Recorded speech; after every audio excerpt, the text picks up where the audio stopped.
very vibrant arguments, whether we win or lose, because people are going to hear those arguments, and that's going to affect public opinion, and especially in the Deep South, like Alabama, where public opinion is not on our side now. And I want to hear what you think. Do you think the important arguments are important, win or lose, and what do you think is best for those arguments? So, and you meaning that we can give to the court, or just the best arguments for moving equality forward in general? Say both. Both. But okay. So at the Supreme Court, the best arguments that we can put forward are those based on law and precedent. The court is supposed to be a dispassionate body. So while oftentimes we're able to move hearts and minds in the general public because we tell our stories of how we've been harmed by lack of marriage equality, or how we've thrived when we've had the chance to marry, that changes people's hearts and minds.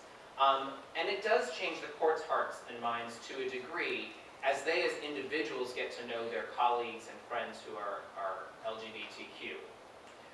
But when it comes to the type of precedent that we hope that the court will set, we want it to be grounded solidly on law and constitution and previous cases. And we're very fortunate that we have a long string of cases. The fight for marriage equality began with a series of cases also authored by Justice Kennedy. One of them repealing, well, the first was Loving versus Virginia, which decriminalized interracial marriage. Then the Romer decision, which decriminalized sodomy or private acts among consenting adults. We had Kennedy's decision that repealed the constitutional amendment in Colorado that would have banned anti-discrimination laws that protected LGBTQ people. So there's been a lot of work done on this issue on things that you wouldn't necessarily think are part of marriage. So we want a really solid decision, and we want it to be based on that. The other really strong argument we want to make to the court is that, like other minority communities, laws affecting LGBTQ people should be held to a higher standard, what's called heightened scrutiny. Those are the same types of laws that reflect around race or around religion. And what that means is that when a law is passed affecting those communities, the assumption is that it does harm. And it's the government's job to prove that it doesn't. Whereas kind of standard scrutiny, which is where some courts have found ours, some have found heightened scrutiny, it means that you have to prove that you have been harmed. And so the heightened kind of forces the government to really be very, very careful that when they're passing laws, that they are not doing it to the detriment of the community that is affected. And if we're able to do that, that opinion and understanding would allow us to go after all anti-LGBTQ laws and legislation in the public sphere. And I want to be very clear about that, because this is an argument that our opponents often make, that we are now going to go and, shut down their bakeries, or shut down their floral shops, or shut down, force them to marry people of the same gender if they don't want to. And of course, as Justice Kagan and Justice Ginsburg said, there's never been a case where a rabbi has been forced to marry two Catholics. There's never been a case where a Catholic church has been forced to marry a divorced person. It just doesn't happen. It's just the tail wagging the dog kind of thing. So those are the arguments that we want to make in the court, and that's like the hope that we can get to win. But for everyday people, the very best thing that we can do, and Harvey Milk said it best, is to come out. To come out not only as a gay man or a lesbian or bisexual or transgender or queer, but come out as a straight ally. When people talk about discrimination based on sexual orientation and gender identity, when they talk about misogyny, when they talk about being against racial injustice and racial discrimination, to come out and speak and stand up. Because oftentimes what we find is so many people in the room don't have the voice, and they need somebody else to be the voice, and then that is what primes the pump for them to stand up and say something as well. You know, on a good day, we as gay people are about 10% of the population. And so we can't do it without allies. And so it is incumbent upon each of us to stand up and say something and live in that uncomfortable space sometimes with our friends and family who disagree with us. We are doing them no favors by being silent. We are being complicit in our silence. So telling our stories, living out loud, being just folks that everybody can relate to in our lives and communities is the absolute best thing that we can do. And that's not just around equality for this community. It's around standing up and saying that you believe in a separation of church and state. And that there is a place for religion, an important place for religion in our country, but it is not in the lawmaking process. It is not in the creation of legislation. And standing up and saying that, and saying it in a way that says, and that does not demean your faith at all. Yeah. I just wanted to ask you to talk a little bit more about something that you put in there that I think is absolutely central. It's certainly central to my tradition and work, and that is that it is getting together with people where we agree for social justice issues, irregardless of why and how they got there. Right. That, to me, I think is the most pragmatic and politically effective path forward. So, can you say more about that? Sure, sure. How many of you here believe that church and state should be separated? Easy one, right? How many of you think somebody could change your mind about that? That is exactly what people of faith think about their faith. Right. No problem with that. But just to give you an idea of what it means when folks say, well, we just need to change their minds. And that's not the part of their mind that we need to change. What we need to change is to help them to reclaim their own tradition's sacred space of social justice and equality that said we should be able to live side by side with people that are the same as us and different as us and create a community where everybody feels respected and treated equally. And as we can engage people around that idea, and we come from it from a constitutional, democratic, kind of philosophical idea, and they come from it from a faith tradition, which is a type of philosophy. It's two different philosophies. But it's helping folks to kind of start to question maybe what they had been taught in that philosophy class for so many years. That maybe there's another agenda by the people that were teaching them that. That maybe their faith tradition and the goals of what they would like to see in the community align in many ways with what we would like to see. And in some places they may not. But if we can work on 70% of things together, and we can keep talking about the other 30% of those things, that to me is a huge win. And it all of a sudden expands our base of people. It gives us an entirely new megaphone. It's very difficult for me to go into a faith community and speak to them about LGBTQ equality. Not because I can't talk, as you can clearly see, but because I can't have the same vocabulary and experience as if somebody who was Mormon or Catholic or Jewish could go into their particular community and talk about why they believe that the struggle for gender equality is important, why the struggle for an increased minimum wage to help lift people out of poverty is important, why access to healthcare is important without it being, without your employer getting in between you and your doctor and the decisions that you want to make, or your government, or your faith tradition to get in the way. If they can go and talk about that, and talk about it in the vocabulary and experience of the people sitting in their room, they can reach them in ways that I can't. And then after they're open to the idea, then maybe I can come in, or people that aren't from there, and engage because they're open to talking to people and hearing new things and listening. And they also feel like they're not going to walk into the room and immediately be the enemy of everybody there. Because we have to remember that people of faith believe what they believe the same reason we believe what we believe. It's only because what we have been taught.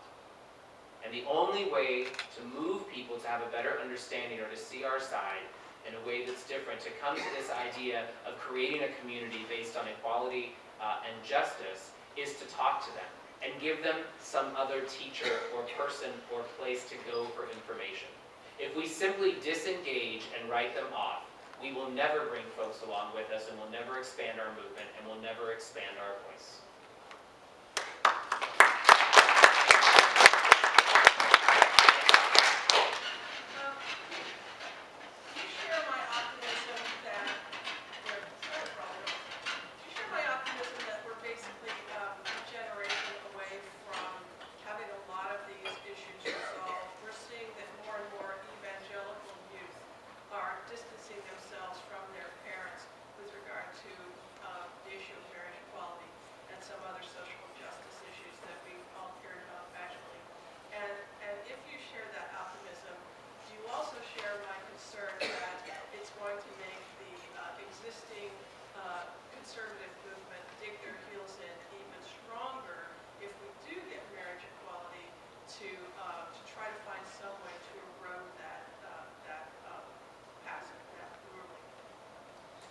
So, yes and no. I believe that we're closer than a generation on LGBTQ equality. We are, I mean, one of the, I think that when we think about the traditional idea of LGBTQ equality, that I think we're even closer than that. You know, almost every major religious tradition, over 50% of the laity are in support of marriage equality or LGBTQ equality. And marriage is critical because if you can accept two people of the same gender getting married and building a family, there's very few other anti-LGBTQ things you can be for. So what we saw is people originally saying, well, I don't think they should be able to be fired, because that's not faith-based, but marriage, that's my religious tradition, I feel uncomfortable with that. But we never see the opposite. Like, if you're with us on marriage, you're pretty much with us on most other stuff. So I think that we're even closer. The concern is, and I think the thing we have to be very careful about, is marriage is one piece. We are more than marriage. We are looking now at bills being passed in state houses that discriminate against transgender people, about allowing them to use the bathroom that they choose, about protecting them in employment. There's a reason why the rate of violence amongst transgender people is so high. The rate of unemployment is so much higher. Transgender people on average make $16,000 a year. There's a problem there. And my worry and my concern in our community is that we're going to get marriage, and then people are going to disengage because they haven't yet seen the idea of how our community doesn't just need marriage, it needs lived equality. It's not just about acquiring this right to build a family, and then all of a sudden, you know, because I'm economically secure and I live in a state that has job protections, or I work for a company that has job protections, then now all of a sudden I don't have to worry about all these folks who were with me on this fight for marriage. You know, that we are people of color, and we are youth, and we are women, and all of those issues that affect our community are things that we need to stand up for. Oftentimes, as you know, economically stable, white, gay men. And we need to stand up and say that we will continue to stand and need to continue to stand. The other piece that concerns me is that we're going to move so far in this country, and we're going to need to continue. I think like all civil rights struggles, and I say that separately from the civil rights historical struggle, is that we can't be complacent. We know that our opponents are not going to be, so there will need to continue to be work. But what we are seeing is our opponents exporting their ideas of hate and discrimination and bigotry into other countries. And my hope is that we, as a community who have been so blessed with resources and blessed with a thriving democracy and civil society and blessed with a tradition of a constitution and a Bill of Rights and judicial decisions that have been blessed with those that have gotten us to this point, that we don't then turn to countries where they don't have those and that our brothers and sisters are being persecuted and say, you know, we've got ours, sorry, because that to me would be a tragic failure. Yes. So it's kind of like, even though we have the First Amendment, we still need AU. Even once when the marriage is won, there will still be needs to. Absolutely. There will always be a need for people to stand up and say, we need to create a public sphere that's based on the rule of law and our Constitution, which is a religion-free philosophy that we all operate under. Because otherwise we have to elevate one person's personal faith tradition over the other on how we run our country, and that's not what we're about. Yes? Actually, two separate things that I would like maybe you to address. Sure. First, actually, I was disappointed by the performance of the attorneys for marriage equality at the Supreme Court on Tuesday.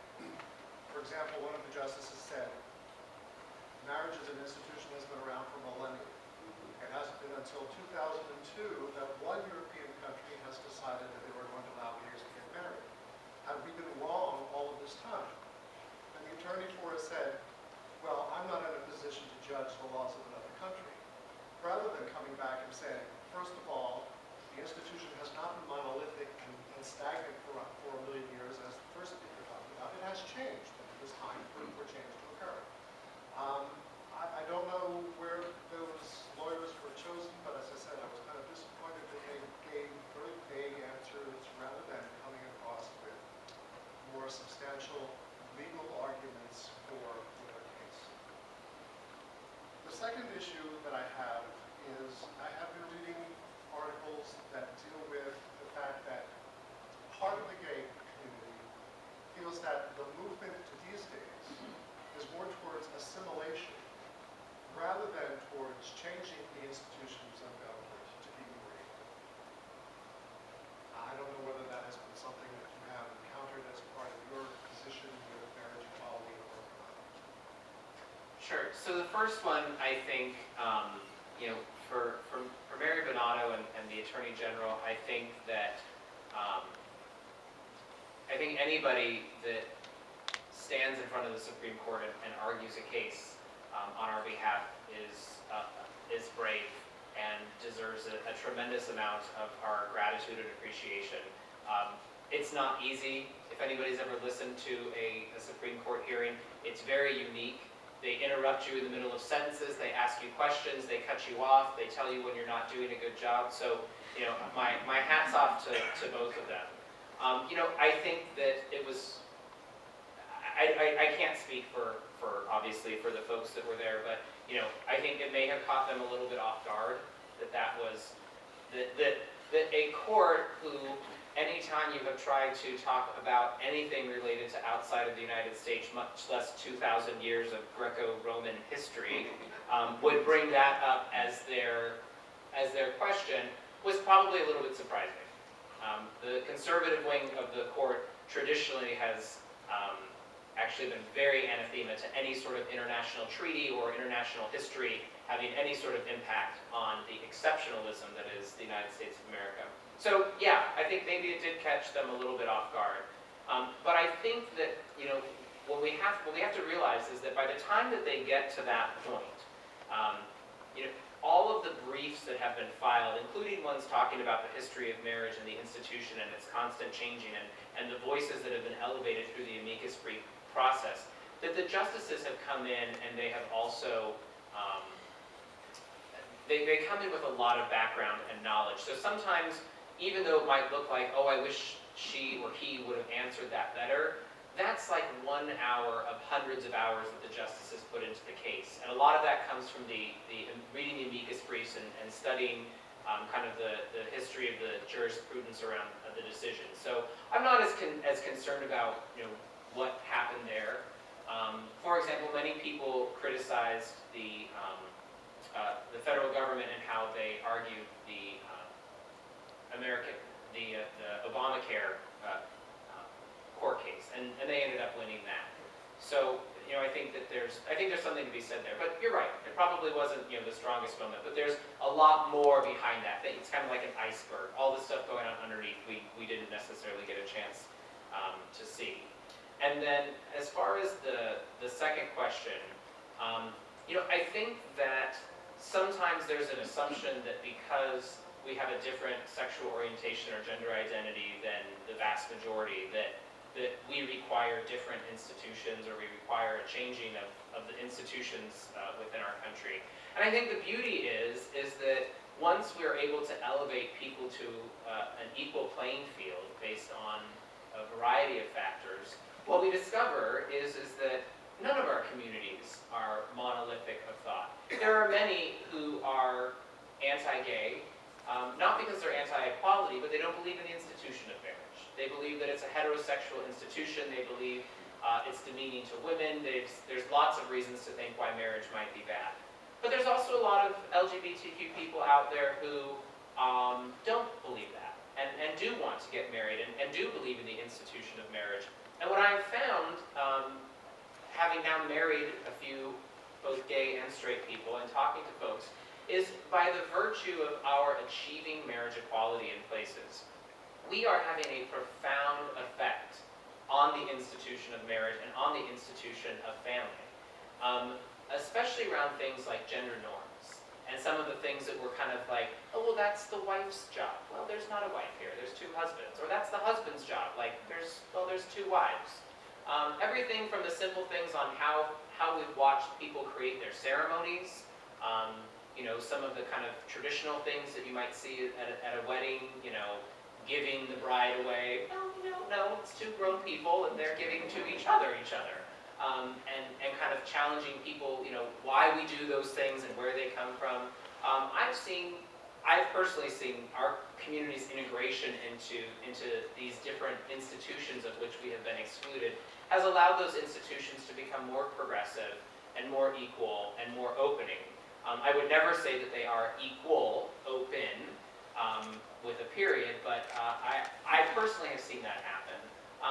And I think that there also needs to continue to be a space for people that don't believe in those institutions or want to see them changed radically. Because oftentimes those discussions, in the same way that we talk about wanting to engage with people who we might disagree with radically, philosophically, those folks may challenge some of the things that we think about some of those traditional institutions and help us to become more open and affirming